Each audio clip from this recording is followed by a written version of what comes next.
شكرا.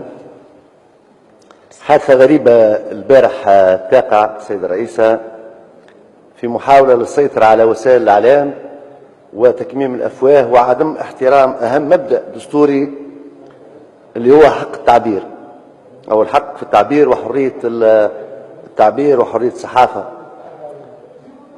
البارح معناها تهديدات توجه من طرف حزب حاكم، خليني نذكره معناها نداء تونس، إلى مديرة إذاعة كاب اف ام، وهذا الحقيقة معناها نستنكروه ونعتبروه معناها محاولة للسيطرة على الإعلام وتدجين الإعلام وتكميم الأفواه، وهذا أمر غير يعني محبوب،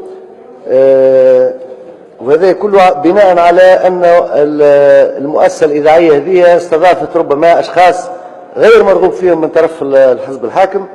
نحب نقول حاجة أنه وسائل الإعلام هي دورها الحق في المعلومة، دورها أنها تعبر على مشاغل المواطنين، وليس دورها أنها تكون صورة أو تعجب الأحزاب الحاكمة ولا السياسيين.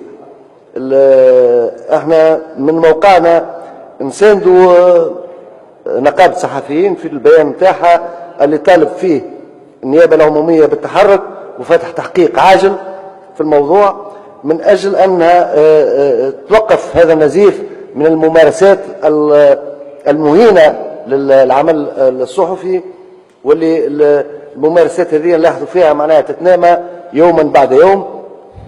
ونحب نستغل الفرصة هذه باش نوجه رسالة إلى الحكومة ورئاسة الحكومة، خاصة إلى فتح ملف الإعلام العمومي. خاصة الإعلام العمومي معناها عندنا اليوم 7 سنوات من الثورة ونحن ما زلنا في حلقة مفرغة، وما زالت معناتها الوضع يعني نتاع الإعلام العمومي بصفة عامة يعني ما هوش جيد وما هوش في وضع صحي، وهناك خلافات كبيرة بين العكاء والنقابة والحكومة،